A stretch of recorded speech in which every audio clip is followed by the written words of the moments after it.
Hey, it's Les from the TV Dudes.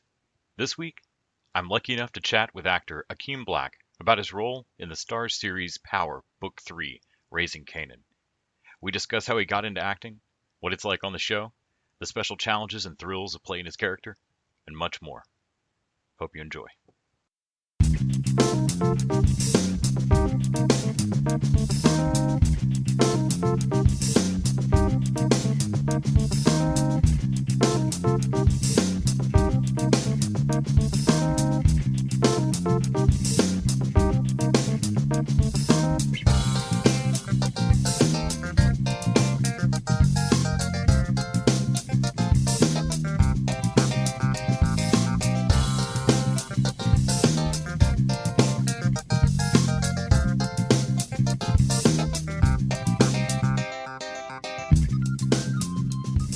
Hi, Akeem. Hey, how you doing, Les? Doing great. Thank you so much for making time today. I really appreciate it. Thank you for having me. I appreciate it. So, I feel like the Power series has been one that just kind of quietly became this giant franchise world. When that was first starting to air, I thought, okay, this is cool. It's a crime show. I'm digging this. If you had told me then that it was going to have Ghost spinoff and then of course Raising Kanan and Force coming out, I just wouldn't have seen it coming. Can you talk a little bit about uh, what you knew about the series prior, uh, what you knew about it going into the audition, and kind of getting involved? Right. Yeah, I agree with you. I couldn't imagine a such thing as the Power universe because now there's so many spinoffs. When Power first came out, I kind of likened it to a modern version of The Wire, you know, and it has surpassed The Wire at this point, having so many spinoffs. I think it might be the only show of its kind that has so many spinoffs. But of going into this, I was a big fan of the first Power. I watched it a lot. I don't think I've seen every episode, but I was a fan. I knew what was going on, and I thought it was a really great show. And like, where else could they take it? But they took it back to the '90s, Mm-hmm. and I really like that because I'm a product of the '90s. It was a really great era, and just to get to play.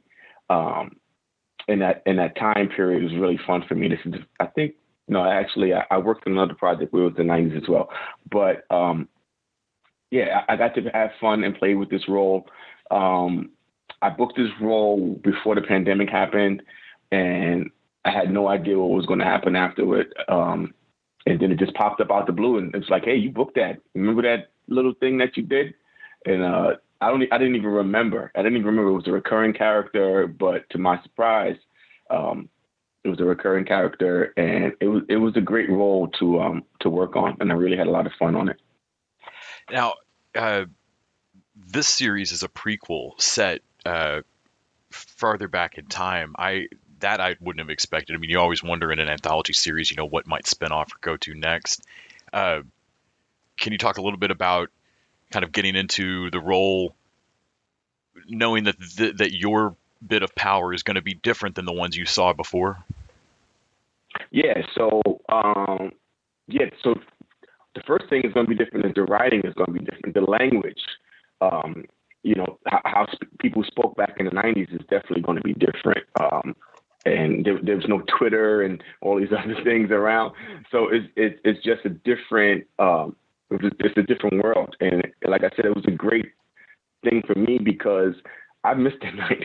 For me, the '90s was the golden era, as people like to say, and so many things happened in the '90s. A lot of people, the internet started getting big. People were getting rich off of these .coms, and it was just a great time period. And to go back to that time, I was a child, but now to be that character in that time period as an adult, just playing in that world was really fun for me.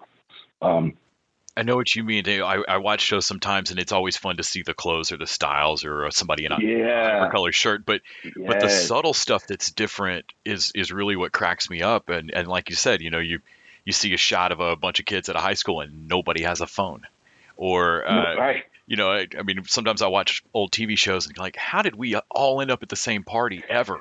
How did I even find my Right. friends? Right. Like, how did you know where to go? How did you send out the bat signal to your friends that, party's going on over here this weekend? It was just word of Yeah. mouth. How did And we all you somehow had end to up be at in that the house? know. Yeah, you had to pay Yeah, you attention. had to be in the know. Yep. That's so accurate. That's so funny. When you were a kid getting into acting, when did the bug bite you? How did you first get into it?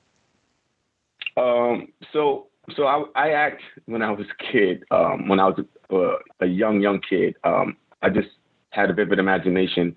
Um, and I was the only child until my youngest brother was born around when I was about 9 years old. So I already had to entertain myself.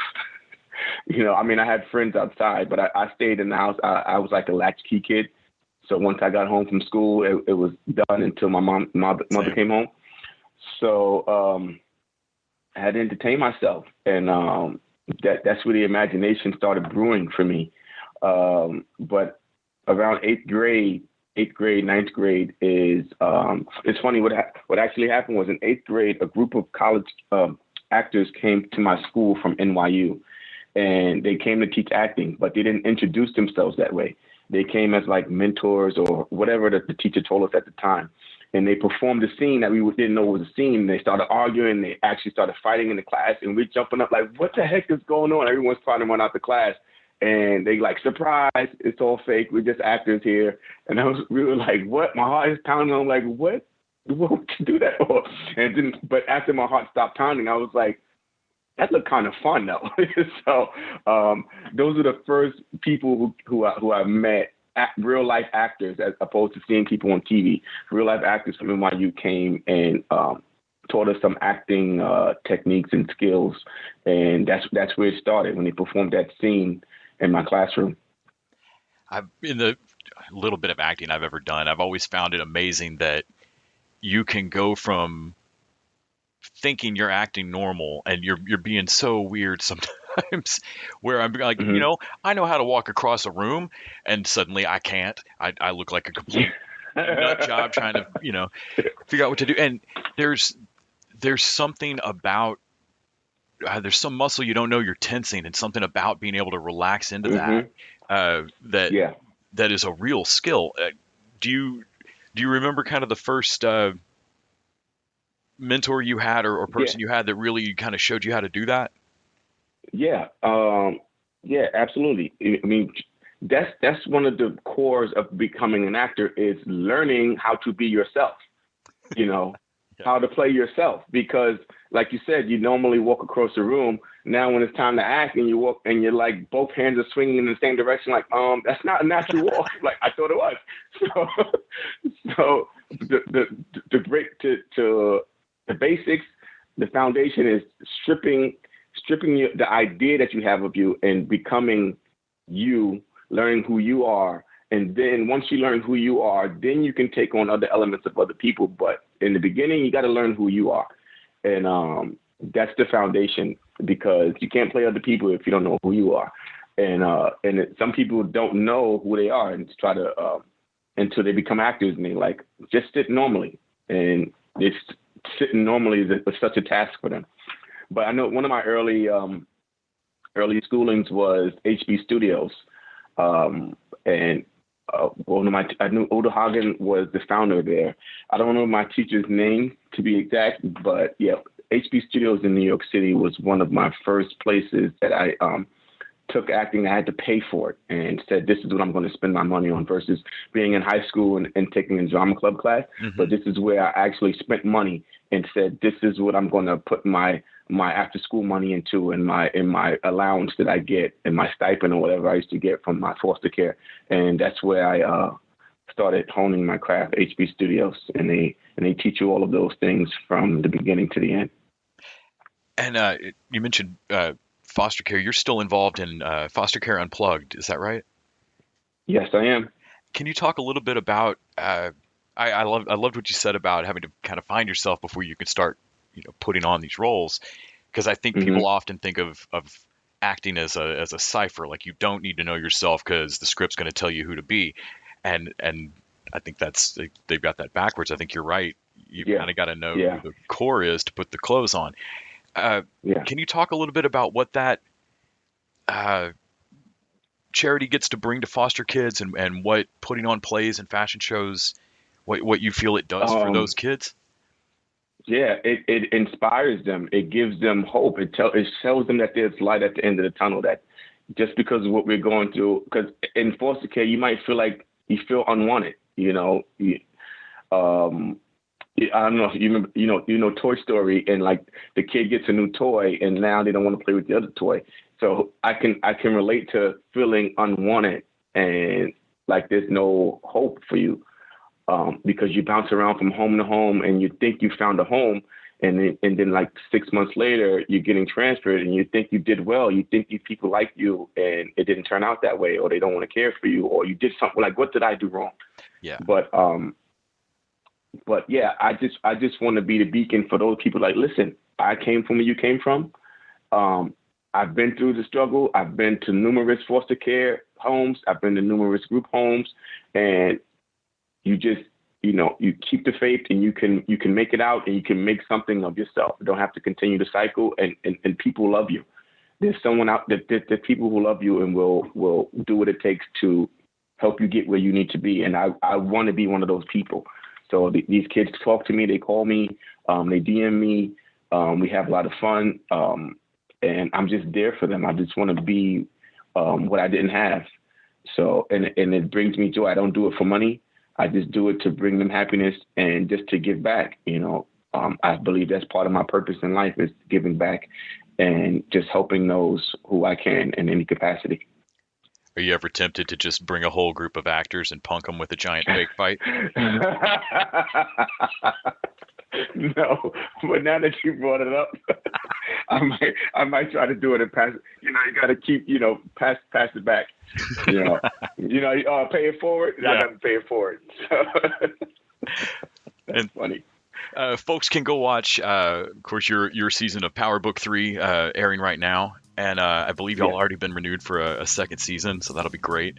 Yeah. Folks can check it out. I think it'll wrap up in September. Thank you so much for talking to me about it all today. I really appreciate it. I appreciate it. Thank you so much, Les. Have a great rest of your day. You too. Bye.